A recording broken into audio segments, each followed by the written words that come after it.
तो फ्रेंड, आज हम अध्याय 2 एनसीईआरटी मतलब भूगोल का जो चैप्टर है वन एवं वन्य जीव संसाधन, इससे संबंधित महत्वपूर्ण 40 क्वेश्चन को देखेंगे।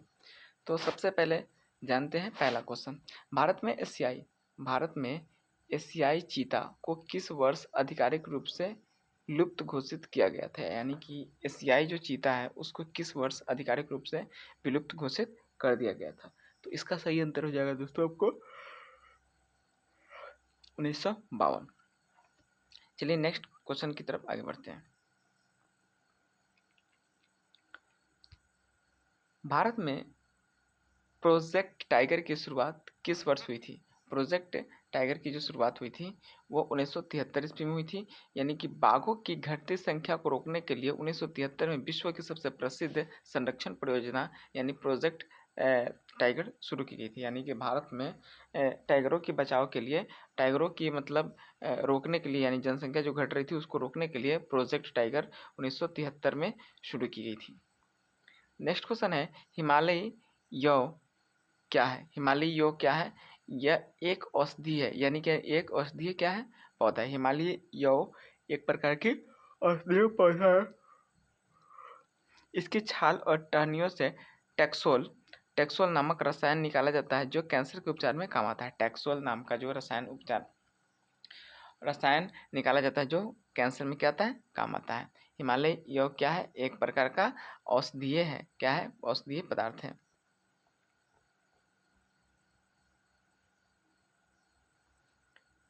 नेक्स्ट क्वेश्चन है, बक्सा टाइगर रिजर्व पश्चिम बंगाल में किसके खनन के कारण गंभीर खतरे में है?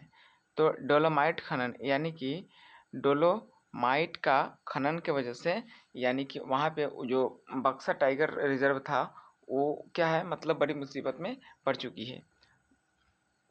नेक्स्ट है, चिपको आंदोलन का मुख्य उद्देश्य क्या था? पेड़ों की कटाई को रोकना। चिपको आंदोलन में क्या होता था कि पेड़ों के चारों तरफ से आदमी क्या होते थे, उसमें चिपक जाते थे और उससे पेड़ को काटने से क्या करते थे? रोकने के लिए। ये जो सुंदरलाल बहुगुणा के नेतृत्व में वनों की सुरक्षा की जिम्मा उठाया गया था। ये दोनों क्वेश्चन VVI है दोस्तों, आप इसको याद रखेंगे।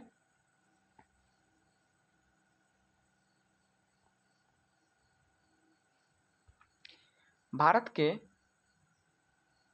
किस राज्य में सर्वाधिक के अस्थायी वन यानी परमानेंट फॉरेस्ट पाए जाते हैं? यानी भारत के किस राज्य में सबसे अधिक अस्थायी वन पाए जाते हैं? तो मध्य प्रदेश। यानी कि मध्य प्रदेश में अस्थायी वन यानी कि 75% हिस्सेदारी के साथ वहाँ पे पाए जाते हैं। भारत में टोटल जो है 75% सबसे ज़्यादा वन जो है मध्य प्रदेश में अस्थायी रूप से पाए जाते हैं। उसके बाद है, सरिस्का वन्य जीव अभयारण्य किस राज्य में स्थित है? सरिस्का वन्य जीव अभयारण्य किस राज्य में है? तो राजस्थान। इसका सही आंसर हो जाएगा सरिस्का का राजस्थान जो वन्य जीव है। दोस्तों ये नई NEP के बेस पे है ना, बेस पे इस क्वेश्चन को बनाया गया है दोस्तों।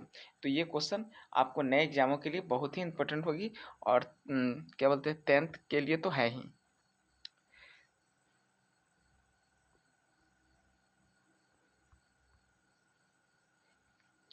उसके बाद है क्वेश्चन दोस्तों, वे जातियाँ जिनके लुप्त होने के खतरा है, यानी कि वे जातियाँ जिनके लुप्त होने के खतरा है वो कौन सा है? संकटग्रस्त जातियाँ जैसे काला हिरन, मगरमच्छ, भारतीय जंगली गधा और संकाय संकटग्रस्त जातियाँ का प्रमुख उदाहरण है।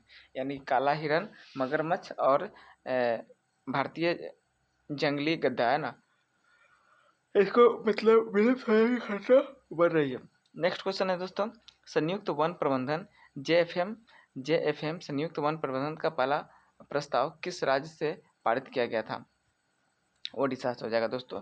JFM का जो है पहला प्रस्ताव यानी कि संयुक्त वन प्रबंधन जो है ये आपको ओडिशा से वनों की जो रक्षा है ना, उसके लिए ओडिशा से पारित किया गया। ऐसे भी ओडिशा में वनों की संख्या है ज़्यादा। नेक्स्ट क्वेश्चन की तरफ बढ़ते हैं। बीज बचाओ आंदोलन भारत के किस क्षेत्र से संबंधित है? तो ये है टिहरी उत्तराखंड से। बीज बचाओ आंदोलन जो है ये भारत के उत्तराखंड से यानी टिहरी गांव से, यानी टिहरी जिला होगा, टिहरी जिला से संबंधित है। टिहरी के किसानों के बिना रासायनिक उर्वरक की विविध फसल उत्पाद करके दिखाया है। यानी कि रसायन के बिना, यानी कि खादों जो रासायनिक जो खाद है उसके बिना बीज से उन्होंने फसलों को उगाकर दिखाया है। और ये बीज बचाओ आंदोलन कहाँ से है? तो उत्तराखंड से है, टिहरी उत्तराखंड में जो जगह है वहाँ से। उसके बाद है नीली भेड़ और एशियाई हाथी किस श्रेणी की जातियाँ हैं? तो ये हो जाएगा सुवेद, ये हो जाएगा आपको सुवेद श्रेणी के, मतलब नीली भेड़ और एशियाई हाथी जो है सुवेद श्रेणी के जातियाँ हैं।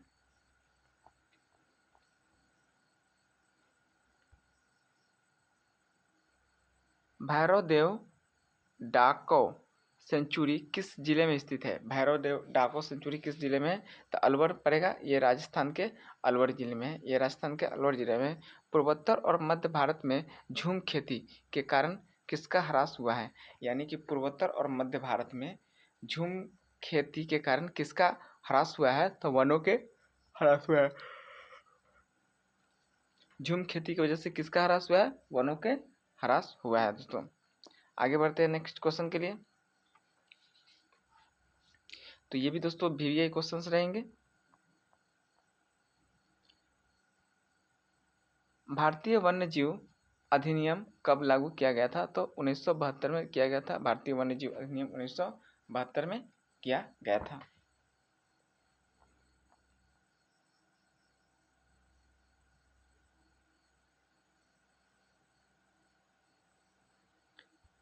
नेक्स्ट क्वेश्चन है दोस्तों, अंडमानी तीतर और निकोबारी कबूतर किस प्रकार की जातियां है? यानी कि अंडमानी तीतर और निकोबारी कबूतर किस प्रकार की जातियां है?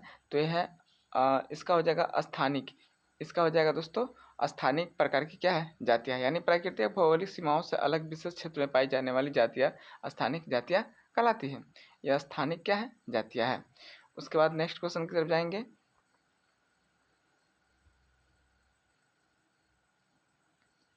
पारिस्थितिकी तंत्र में सबसे महत्वपूर्ण प्राथमिक उत्पादक कौन है? यानी कि पारिस्थितिकी तंत्र में महत्वपूर्ण प्राथमिक उत्पादक कौन है? तो इसका हो जाएगा वन एवं वनस्पतियाँ, यानी कि सबसे जो है प्राथमिक जो उत्पाद होती है पेड़ पौधे, और पेड़ पौधे में क्या आ जाएंगे? वन और वनस्पतियाँ आ जाएंगे दोस्तों।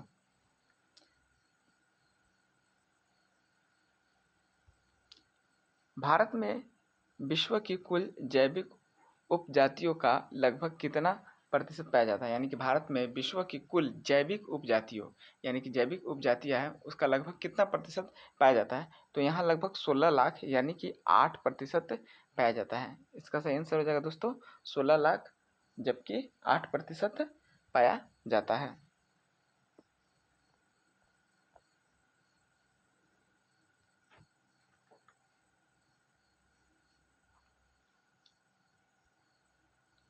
नर्मदा सागर परियोजना से किस राज्य में विशाल वन क्षेत्र जलमग्न हुआ है? नर्मदा सागर परियोजना से किस राज्य में विशाल वन क्षेत्र जलमग्न हुआ है?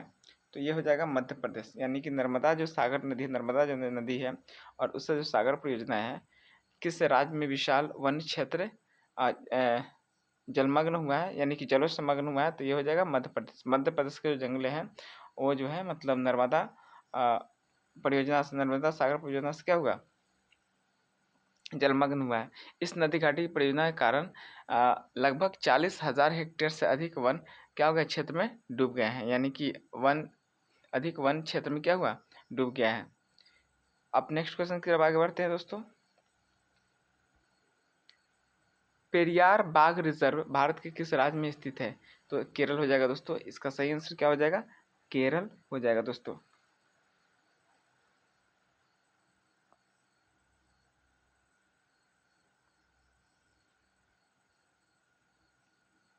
इनमें से कौन सा वन प्रकाश संरक्षण की दृष्टि से सबसे अधिक मूल्यवान माना जाता है? इनमें से कौन सा वन प्रकाश संरक्षण की दृष्टि से सबसे अधिक मूल्यवान माना जाता है? तो हो जाएगा आरक्षित वन। क्या हो जाएगा दोस्तों? आरक्षित वन देश के कुल वन क्षेत्र के आधे से अधिक है और यहाँ मानवीय गतिविधियों पर सख्त रोक होती है। यानी कि आरक्षित जो वन होती है जिसे पूरी तरह से सेफ रखने के लिए उपयोग किया जाता है, वो लगभग क्या है? आधे, यानी कि आधे से क्या है? अधिक है, आधे से अधिक है। तो इसका सही आंसर हो जाएगा दोस्तों ये आरक्षित वन। तो दोस्तों अगर ये वीडियो आपको अच्छी लगी तो चैनल को लाइक करिएगा, है ना, और सब्सक्राइब करिएगा। मिलते हैं अगली वीडियो के लिए। आज के लिए इतना ही। ऐसे मेरे पास 40 क्वेश्चंस हैं और मैं 20 क्वेश्चन नेक्स्ट टाइम पढ़ाऊँगा। जैसे कि यहाँ पे दिखा है जिम कार्बेट राष्ट्रीय उद्यान, जो कि उत्तराखंड में पड़ता है। तो इस तरह से बहुत सारे क्वेश्चन हैं नीचे जो अभी भी आई है। मिलते हैं अगली वीडियो के लिए। आज के लिए इतना ही।